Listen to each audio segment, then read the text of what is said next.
Ang sabi ng doktor, opera dapat eh. Wala na daw, hindi na ma-opera. Kaya sabi ko, paano ang gagawin ko sa anak ko? Inanap ko sila kung may gamot ba dapat na sa bata, i-apply. Wala daw. Sabi nila, hindi na daw ma-opera kasi ang barado niyang ugat, nag-open na daw.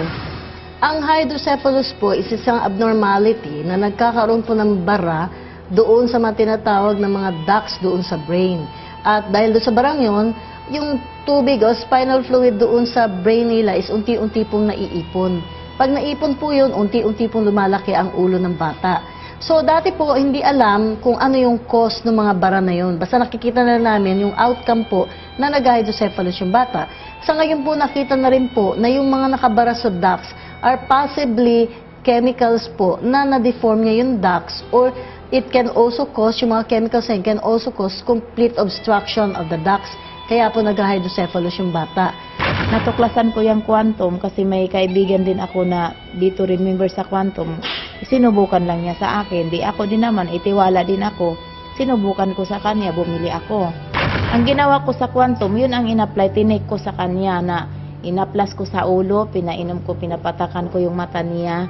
Saka yung tubig na nasa mata niya, wala nang lumalabas. May improvement na talaga ang laki na talaga ng improvement. Yung ulo dati sa anak ko, hindi yan niya makilos-kilos. Basta kaya nakatihaya lang sa iya, higa lang talaga yan siya. Ilipat-lipat ko ganyan kung papalitan ko ng ano dito sa likod niya. Pero ngayon sa awa ng Panginoon, hindi na talaga ako nagpresyo. Kasi pag gusto niya tumagilid, tagilid na siya, marunong na siya sa ulo niya, iganyan. Talagang kung may titingnan siya sa kabila kasi sa kuna lang siya, titingin na talaga siya pababa. Tapos yung katawan niya, itong kamay niya, talagang tupi yan. Ganyan talaga ang kamay niya, hindi talaga yan nagaganyan, hindi nagagalaw. Pati yung paan niya, hindi yan niya igaganyan-ganyan. Nung nag-take na nga ako, nagamit ako ng quantum, ang laki talaga ng pagbago sa niya, katawan niya. Merong mga bara sa brain ducts na nakikita na dahilan kaya naiipon ang tubig. Yung mga bara po na yan, pwede pong tulungan yan ng Quantumin Plus dahil meron pong detoxifier ang Quantumin Plus. So pagdalo niyan doon sa dugo, pagdaan po doon sa mga ducts na yung masisikip, unti-unti po niyan tatanggalin yung mga chemicals doon na nagpapabara ng mga ducts. At pag yun ay unti-unti pong natanggal, unti-unti pong nawawala ang accumulation ng fluid at unti-unti pong pwedeng lumiit po ang ulo. Hindi pa umabot ng 2 buwan yan, nasubukan ko na talaga nga, malaki talaga ang pagbaga, maganda talaga ang quantum sa kahit anong sakit talaga. Ito pinakamabigat na talagang ano ko nito sa anak ko kasi ako ang nag-asikaso lahat-lahat at hindi ako makakaalis-alis kung saan, sa bahay lang talaga. At makikita ko talaga sa sitwasyon sa kanya na okay na siya. Dati magdamag ako, walang tulog talaga yan. Kasi iyak ng iyak yan siya nga, hindi mo maintindihan. Ginagawa ko, maglagay na lang ko dito ng kumot na para ilagay ko dito para kung makatulog ako na hindi ko mabitawan. Kasi magdamag talaga yan, maghapon magdamag na iiyak talaga yan siya.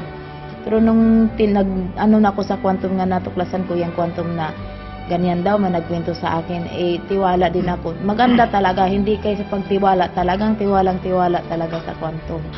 So, doon sa ating nakita sa pasyente, kay Baby Delphine, okay? So nakita natin na yung doon sa ilang buwan na nagamit niya yon, malaki po ang pinagbago ng ulo ng bata.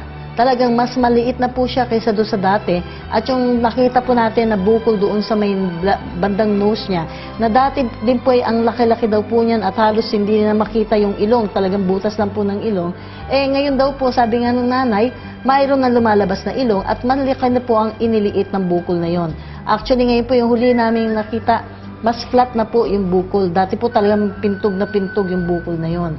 Okay? Kung hanggang saan makakatulong ang Quantumin Plus o kung marirecover ng Quantumin Plus hanggang sa mag-normal ang size ng ulo ng bata, iyon po ay isang bagay na kailangan pa ho nating obserbahan.